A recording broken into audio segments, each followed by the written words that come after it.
Hey, we got a lot going on the homestead. A lot. It's spring. So, this episode will be about my homestead livestock. Yep. We got a lot of changes here on the homestead. Stay tuned.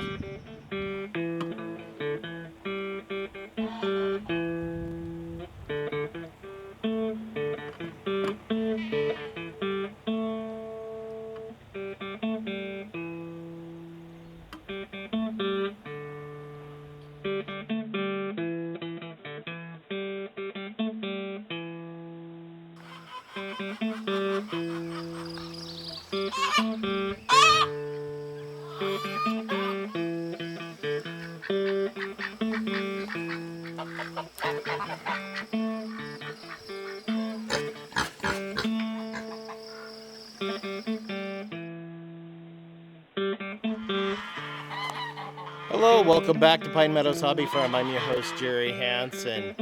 My barnyard is just a buzz with activity, and I'm not talking just about the honeybees. We have babies. We have lots of babies, a bunch of variety of babies. So let me show you what is happening here. Let's start with a pond. The pond is disgusting. It's so shallow, I can see the bottom, and it's not even gone down 6 inches. So the whole depth of the pond is even shallower than when it started when I bought the land about 7 years ago. At first, the pond was up to here, and then the neighbor logged, and then disrupting all that soil, each successive rainstorm caused all the silt to drift down and fill in my pond. So the pond is almost all filled in. So I'm going to let it dry up, and then I'm renting a bobcat. I'm going to come in here and dig out all that sediment, and then we're going to get it back to its original depth and then refill it in, and that way my waterfowl can have a nice decent pond to swim in, and hopefully it'll be deep enough I can put some plant life in there and also add some varieties of fish in there. So this is the chicken coop on Pine Meadows Hobby Farm, a frugal homestead. This is one of the first buildings I built before I even brought the house over and did anything else after I cleaned the property up. So we are down to 3 hens, and I ordered some chicks, and now we've got some chicks up here in the brooder. I'll show you them in the moment, but I wanted to show you what I picked up today. I was perusing Craigslist, and some guy down in Grants Pass, Oregon was giving away some free Buff Orpington roosters. And it just so happened my homestead has been crowless for quite a while. So I got a new rooster for my hens, and now I have happy hens.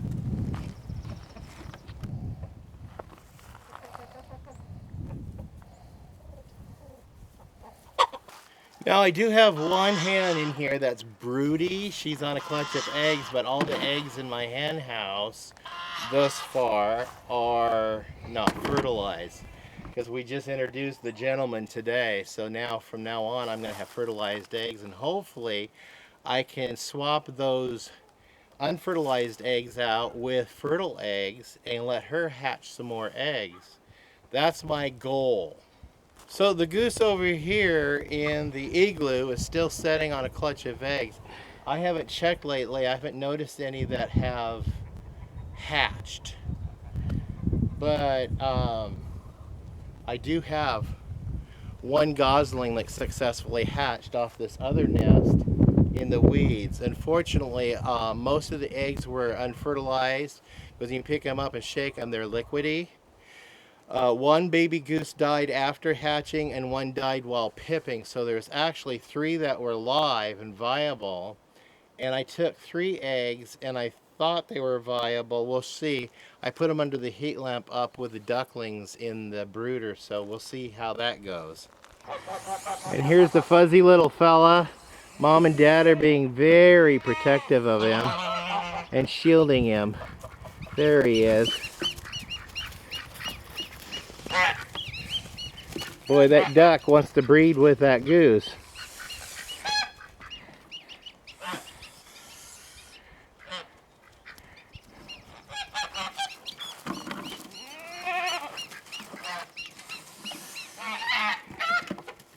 Shenanigans in the barnyard.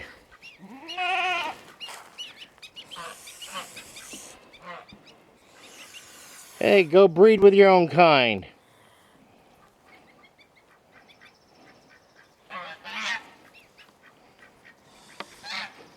Of course, she wants nothing to do with him. Anyway, that's our focus. One successful gosling right now.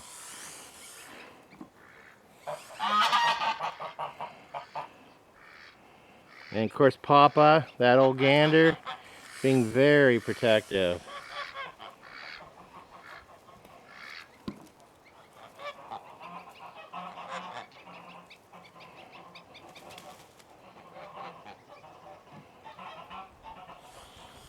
And here is my two Nubian goats out enjoying the sunshine and the green meadow. They got all this to roam in. Yep. And I've been actively looking for a buck on Craigslist. I had a lead on 2 of them, but they sold them just before I called. Just my luck. Dang. I would like to get my own buck and then breed with them. Yeah, I know. they're wanting a buck. Hello, agate and marble. Perhaps I should go on Craigslist and find a duck for this drake right here. It's only fair. I mean, it is spring, and his hormones are raging. Anyway, these guys, they have a clutch of eggs, and she has added to them. There's about 20 eggs in there. So let me go in and I'll show you the babies, and I'll show you her clutch of eggs.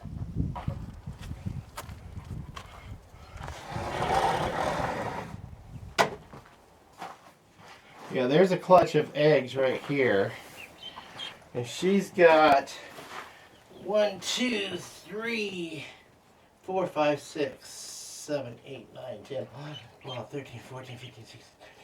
She's got 20 eggs down there. Golly. And here's the brooders. Here's my ducklings and the goose eggs. And then I gotta clean out their brooder. In fact, I might have to move them to something bigger. I'm thinking the ducklings are at the age where they don't need a heat lamp anymore. Ducklings are more durable than chicks and turkeys. They don't require as much brooding as a chick. These chicks are starting to fly a little bit, so I have to keep the lid on. And then here's my chicks right here.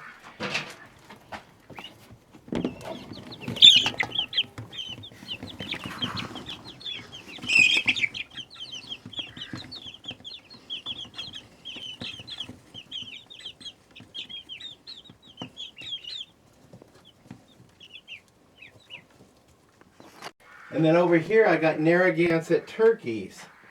I had originally 6, but I'm down to 5. One, I just got them in yesterday, so one passed away. And these guys are flying out. Yeah, they're getting big.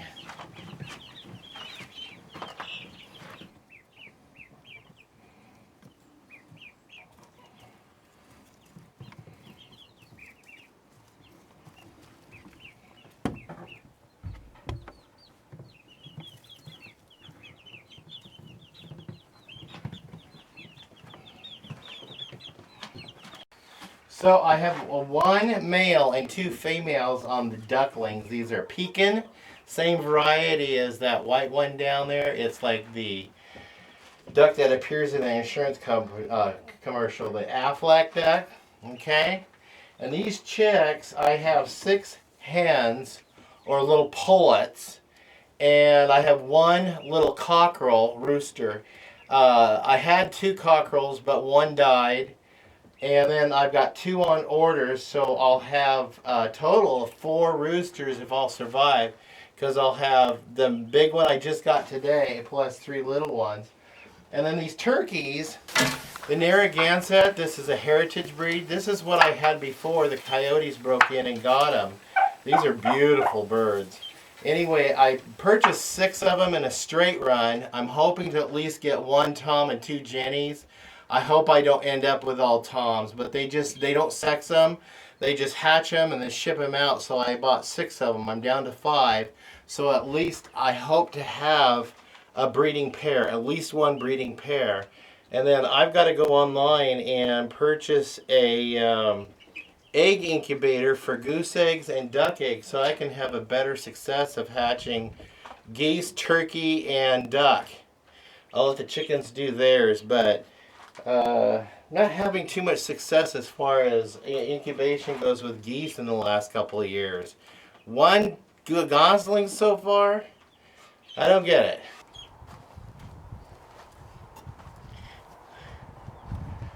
I wanted to share with you guys, there's additional livestock, that's not all. So we've covered the chickens, geese, goats, and then we've got the ducklings, turkeys, and baby chicks. Let me take you over here. Oh, there's the crow back on the farm. I missed that.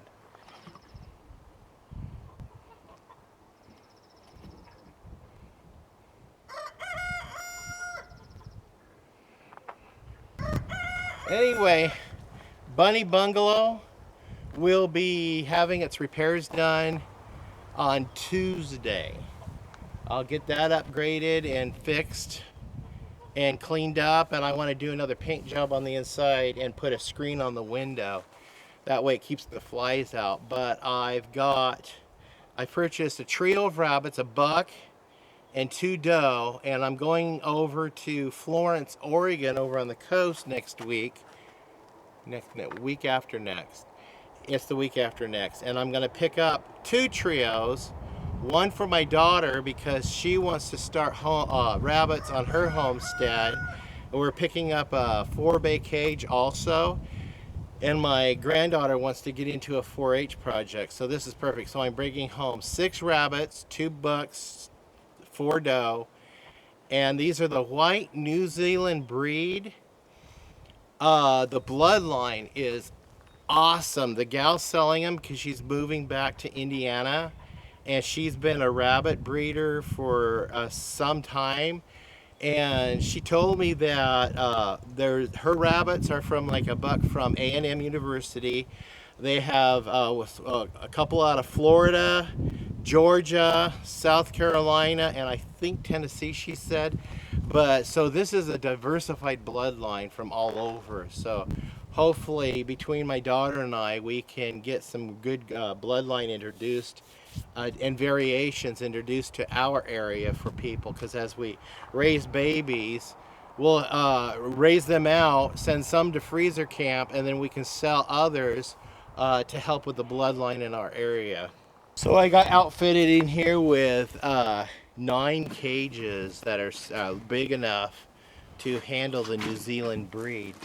I've had rabbits before, and then we ate some, we sold some, and I got rid of my excess cages because I just needed to downsize and clean up. And I want to get some repairs done. I wasn't happy with my design of the poop dispensing system here under the cages. Those end pipes that it drains into are too small. I need to go to a size bigger so when I rinse the soilage down, it goes all into the pipe and drains out freely. Because right now it gets caught up at the end of this corrugated vinyl and it starts backing up, and then I have a watery, crappy mess all over the floor. So I'm going to go in and modify that next week and get it all painted and repaired and ready for the new rabbits coming in. I'm excited about that. We'll have rabbits back on the homestead.